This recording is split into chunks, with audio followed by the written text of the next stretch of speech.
La memoria infinita, un documental chileno de Maite Alberdi, hablaba sobre la historia de la actriz Paulina Urrutia y su pareja Augusto Góngora, que fue diagnosticado con Alzheimer a los 62 años. Siempre Alice, una historia de una reconocida profesora de neurología de la Universidad de Columbia, comienza con pequeños lapsus mentales a sus 50 años y cada vez estos aumentan con más frecuencia hasta que es diagnosticada con esta enfermedad, el Alzheimer. Así tenemos muchísimos ejemplos en el cine, en la literatura, en series, que nos hablan sobre las implicancias en los pacientes con esta enfermedad y también mostrándonos qué pasa con sus cuidadores y cuidadoras, con su entorno familiar, con sus seres queridos.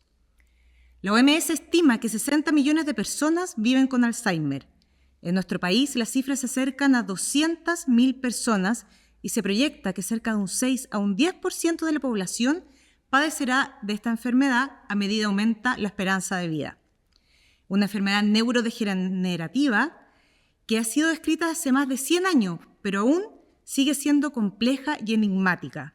Aún no hay cura y los tratamientos se centran en disminuir principalmente sus efectos. De este interesante y preocupante tema me encuentro hoy con Pedro Cisterna, académico del Instituto de Ciencias de la Salud de nuestra casa de estudio. Bienvenido, Pedro, muchas gracias por tomarte el tiempo y estar acá en el primer capítulo de esta segunda temporada de Ciencia en 10 minutos para conversar sobre Alzheimer. Hola, muchas gracias por la invitación. Feliz de participar. Qué bueno. Pedro, voy a contar un poquito de tu experiencia. Es bioquímico de la Universidad de Concepción y doctor en biología, mención biología celular y molecular también ahí de Concepción, del sur, un poquito más al sur. Y ha realizado sus investigaciones postdoctorales en la Pontificia Universidad Católica de Chile y en el Johns Hopkins University también, en ambos casos estudiando desregulación metabólica descrita con la enfermedad de Alzheimer, entre otros temas. Fue investigador asociado del Centro de Envejecimiento y Regeneración de la Universidad Católica y actualmente participa como investigador en el Centro de Estudios de Biomedicina de la Universidad de Magallanes. Así es. Pero ahora queremos empezar hablando del Alzheimer, principalmente. Se sabe, o dentro de lo que uno sabe más o menos a nivel general, que esta enfermedad se manifiesta, se dan sus primeros síntomas clínicos después de mucho tiempo que ya comenzó su desarrollo. Cuéntanos un poquitito cómo saber o prevenir, cómo se sabe partir contándonos como el diagnóstico de esta enfermedad, relacionado siempre con algo de la memoria. ¿Cómo sabemos respecto a eso? Bueno, el Alzheimer, que como tú mencionaste súper bien, es una enfermedad que lamentablemente está aumentando mucho su incidencia en Chile y en el mundo. Uno de los principales problemas hoy por hoy es el diagnóstico. ¿Y por qué? Porque como tú mencionas, se ha descrito que las alteraciones en el cerebro, las alteraciones a nivel de comunicación neuronal o funcionamiento neuronal, ocurren por lo menos entre 15 a 20 años antes de la aparición de los primeros síntomas, ¿ya? Y cuando hablamos de los primeros síntomas, lo más común es la pérdida de memoria a corto plazo, ¿ya? Y no es la pérdida de memoria de dónde dejé mi llave, no es la pérdida de memoria de qué tengo que hacer después, no. Es la pérdida de memoria asociada, por ejemplo, a que las personas o los pacientes tienden a dejar el cepillo de dientes en la panera, a dejar el celular en el refrigerador, los calcetines los dejan, por ejemplo, en la despensa, ese tipo de pérdida de memoria. Y es la pérdida de memoria a corto plazo asociada, por ejemplo, no saber si desayuné hoy día, no saber, por ejemplo, qué día estamos, en qué mes del año estamos, etc.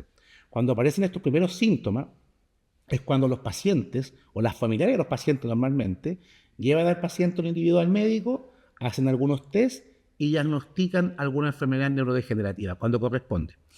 En este caso, la demencia más común es el Alzheimer, pero hay otro tipo de demencia. Entonces, el diagnóstico para poder definir si es Alzheimer u otro tipo de demencia aún es muy complejo y es muy costoso. ¿Siempre en pacientes grandes, en pacientes mayores, sobre 40, sobre 50 años, o también se puede ver en pacientes más jóvenes?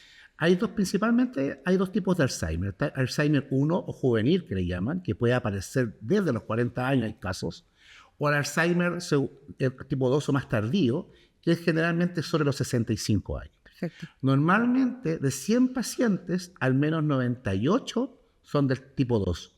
Eso quiere decir que comienzan los síntomas sobre los 65 años.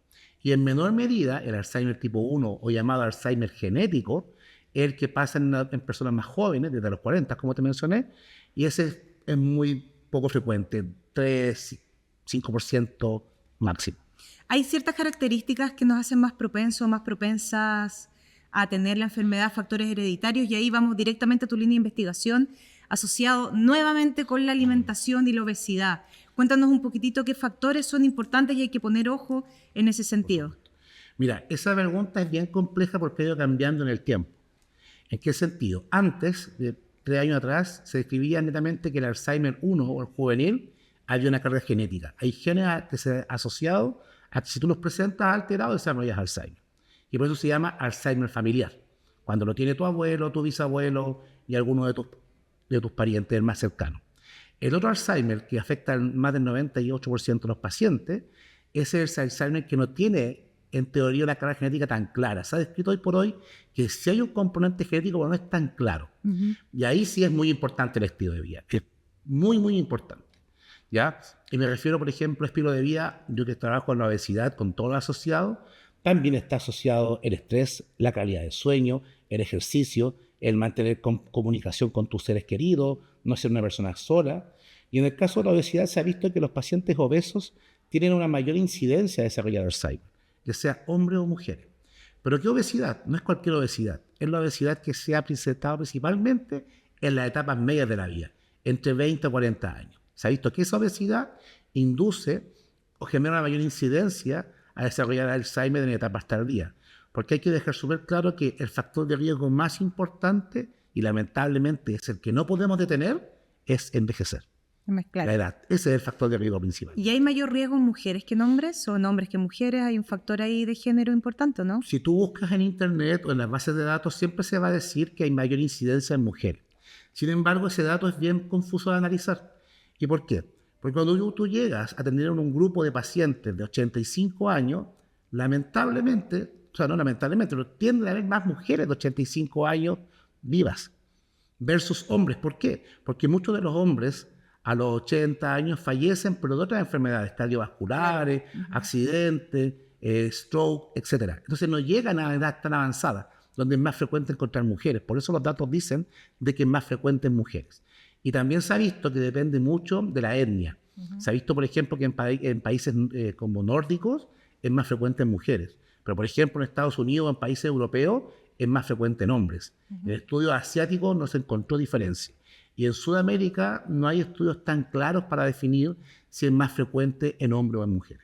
Y tú puntualmente los casos que estás estudiando, tu investigación la realizas con pacientes acá en Chile, con algún grupo en específico socioeconómico. Cuéntanos un poquito, ¿y cómo se realiza esa investigación? ¿Son escáneres que se realizan, haces entrevistas?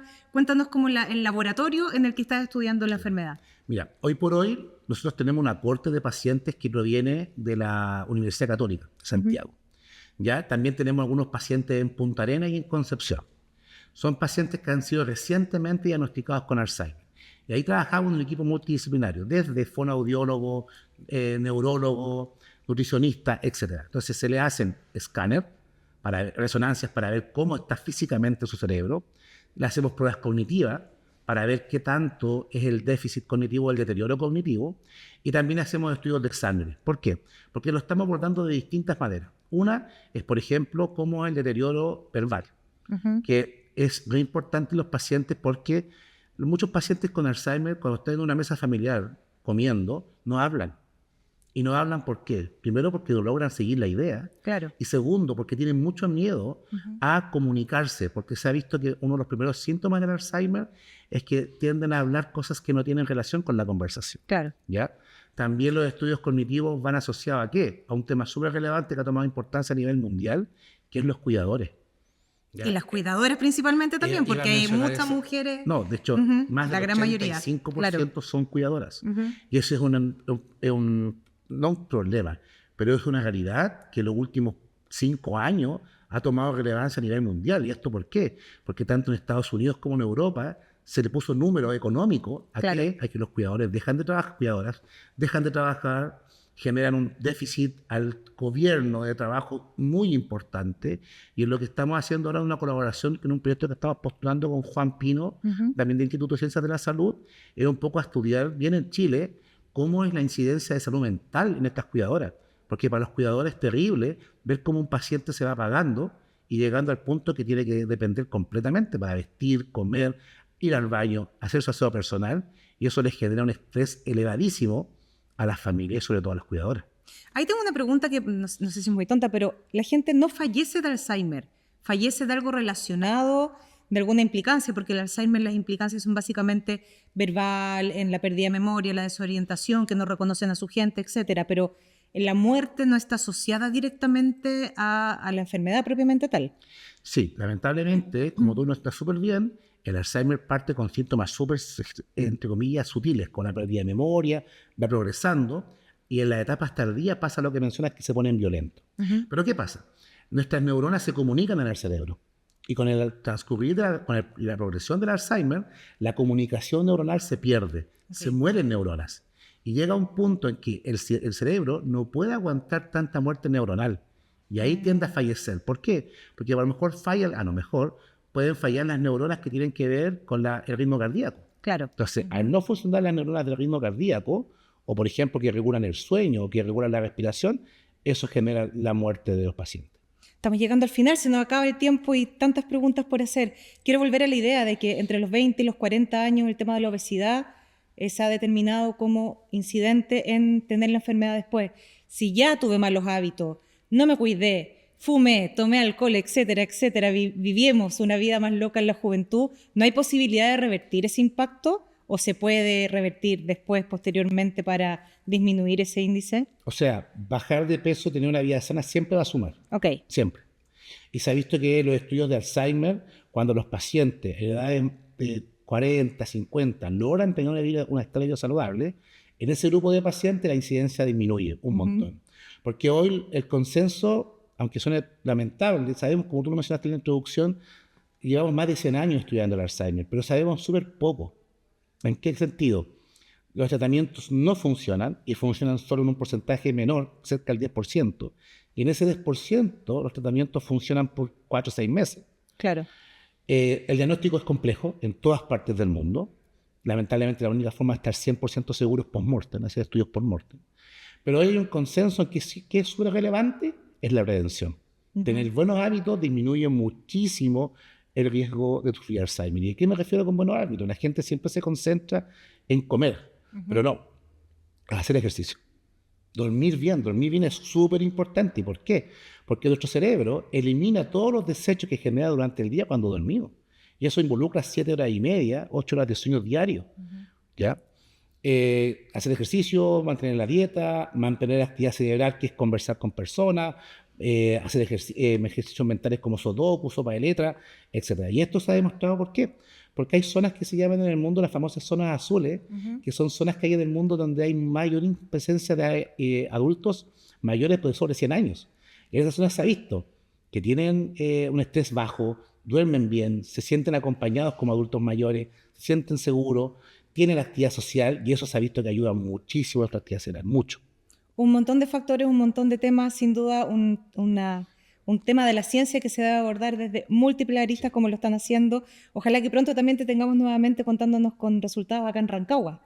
Ver también pacientes acá quizá y la importancia de la prevención también. De hecho, el proyecto que estamos postulando con Juan involucra pacientes del hospital regional y también cuidadoras de aquí de la región, porque eso nos interesa mucho, porque lamentablemente en Chile los estudios con personas tienden a concentrarse en Santiago, Concepción y un poco en el norte, Valparaíso también. Pero en las grandes urbes falta. Y eso cuando tú mencionabas, por ejemplo, que en Chile hay cerca de 200.000 personas con Alzheimer, esa estadística es bien compleja porque no hay estudios reales actualizados de cuánto es el porcentaje. Eso es una estimación. Perfecto. ¿Ya? O sea, puede ser aún más preocupante. De hecho, yo creo que es un tema preocupante. ¿Y por qué también? Es una realidad país, porque esto es súper complejo. ¿Por qué una realidad país? Somos un país que ha disminuido la natalidad. Cada vez vamos a tener en proporción una mayor cantidad de adultos mayores. Entonces, cuando tenemos una gran cantidad de adultos mayores, imagina un 10% con pacientes con Alzheimer, eso impacta a los sistemas de salud, ya sea privado o público, al sistema de salud que no tiene, y eso va a depender, por ejemplo, en regiones donde tú tienes un psiquiatra para ¿cuántos? 3.000 pacientes, es imposible. Y 0 geriatra. Bueno, vamos a seguir hablando si terminamos este primer capítulo de Ciencia en 10 minutos de la segunda temporada. Muchas gracias, Pedro, por esta interesante conversación y nos despedimos desde acá. Hoy día estamos desde el área de posgrado de nuestra Universidad de O'Higgins, desde el campus Rancagua. Muchas gracias y nos vemos la próxima semana.